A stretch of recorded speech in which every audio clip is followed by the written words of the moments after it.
บุญกะสิเฮ็ดเพลงกะสิห้อง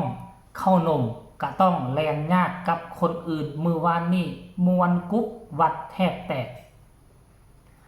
สบายดี FC แฟนคลับทุกทานที่เคารพและนับถือเป็นอย่างสูงมาพบมาพ่อกันตอนเศร้าๆคลิปนี้เป็นคลิปแรกทานผู้ชมอาการก็รู้สึกว่าไข้แน่จักหน่อยนึงแต่ว่ามันขึ้นดังขึ้นจมูกทำซุมเนาะเสียงมันก็จะเป็นคัดอยู่สรุปล้มแล้วคลิปนี้เฮามาเก็บตกเรื่องราวน้องธิดาลาวที่ไปงานบุญกฐินอยู่ที่วัดแห่งหนึ่งมันเกิดอีหยังขึ้นว่าติหลายคนก็จะได้เห็นภาพหลอก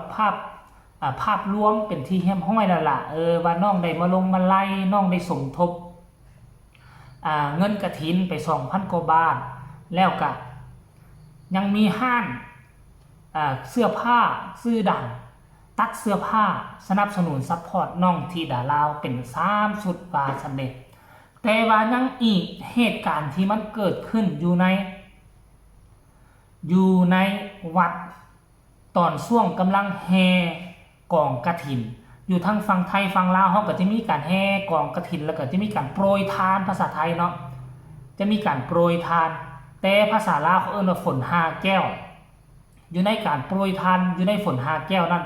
มันก็จะมีข้าวนอกข้าวนมต่างๆนาแล้วก็จะมีห่อเงินห่อคำพับเงินพับคำแล้วก็มีข้าวส่งข้าวสารอยู่น้ำกันหั่นแล้วก็จะโยนโปรยไปผู้ไปก่อนก็จะอุ้มไห้หรือว่าอุ้มกระตาที่ใส่ฝน5 แก้วใส่ตัวโปรยทานแล้วก็โปรยไปกลุ่มที่มาเฮ็ดบุญน้ำกันนั่นตามหลังก็จะพากันหุ้มแล่นไปเก็บเอาท่านผู้ชมหลายคนก็เก็บเอาหนึ่งในนั้นเป็นไผ่ฮู้บ่น้องธิดาลาวเด็กก็คือเด็กวันยังค่ำท่านผู้ชมเนาะเห็นฝน5 แก้วคิดฮอดตอนสมัยอยู่ประเทศลาว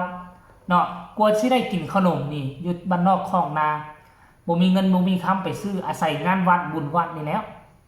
ก็แล่นกันไปเก็บฝน5 แก้วเจ๊บ่ลาวก็มีโอกาสได้เก็บอยู่ได้ทั้งเงินได้ทั้งขนม ข้างนี้ก็เหมือนกันน้องธิดาลาวกับพ่อใหญ่คำผ่านยูทูบเบอร์ช่องดังแล่นญาติกันอยู่ตามลานวัดเปิดโทษท่านผู้ชม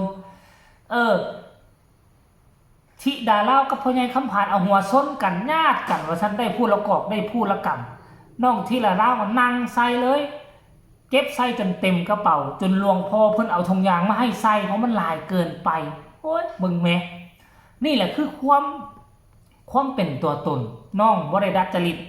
บ่แม่นว่าน้องโด่งน้องดังแหละน้องจะบ่เก็บพวกนี้มาไว้กินได้น้องเก็บคือเก่าอยู่ทางลาวเฮ็ดเอาได้อยู่เมืองไทยก็เฮ็ดเอานั้นมีชื่อเสียงส่ำใดขนมฝน5 แก้วขนมเขาจะโปรยทานน้องก็บ่เคยปฏิเสธน้องเก็บมากินคือเก่ามีความเชื่อว่าเฮาได้กินของทานแล้วนี่น่ะชีวิตจะยืนยาวสุขภาพจะแข็งแรงแล้วก็จะมีโชคมีลาภลังไหลเข้ามาเทมาวาซันเดอันนี้ตามความเชื่อของคนไทยคนลาวของพวกเฮานั่นละเนาะน้องธิดาลาวดีอกดีใจได้ของโปรยทานน่ะโอ้ยเนาะเป็นตาฮักเป็นตาแพงนี่แหละคือสาเหตุให้พ่อแม่ FC แฟนคลับฮักน้องธิดาลาวรายละเอียดให้ทุกคนไปเบิ่งคลิปสั้นๆวินาทีน้องธิดาลาวกับพ่อใหญ่กับผ่านญาติฝน5 แก้วหรือว่าญาติของโปรยทานนำกันได้กระเป๋าใส่แล้วนะเอา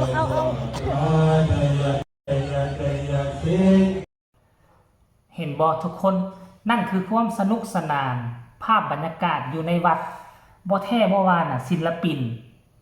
เนาะที่มีชื่อเสียงศิลปินที่โด่งที่ดังแล้วเขาเจ้าจะบ่ค่อยเฮ็ดแบบนี้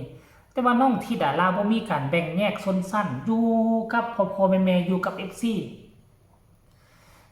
นั่งแนวใด FC อยู่แนวใด FC กินแนวใดไปบุญวัดน้องธิดาลาวก็อยู่ก็กินแบบพ่อๆแม่ๆพากันแล่นเอาขนม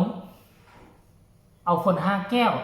เอาของโปรยทานน้องกะแลนยากเด็กน้อยก็คือเด็กวันยังค่ำมักขนมมักของต้อนมักขนมจนหลวงพ่อเพิ่นเมตตาโอ้เห็นล้นแล้วเก็บมาใส่ถุงบ่ได้แล้วมันสิล้นหลวงพ่อเพิ่นก็ไปจับถุงอย่างคับแคบมาทิ่มให้เอาเก็บตืม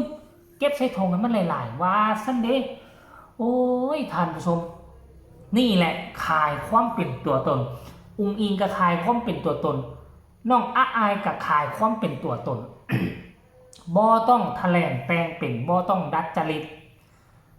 ยุคทุกมือนี่เป็นยุคที่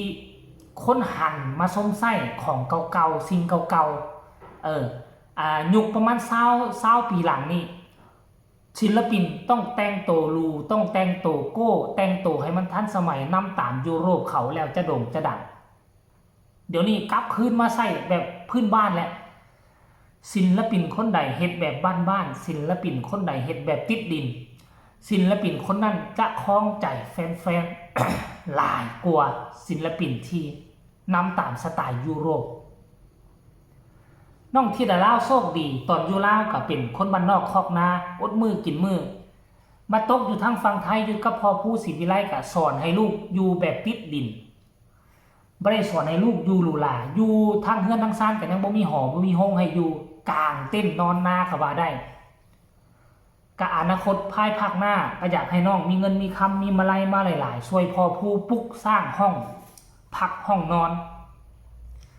ใครเป็น FC อยากให้น้องมีห้องนอนดีๆรูๆกับพากันกดไลค์กดแชร์สนับสนุนทุกช่องทางที่เป็นการเคลื่อนไหวของน้อง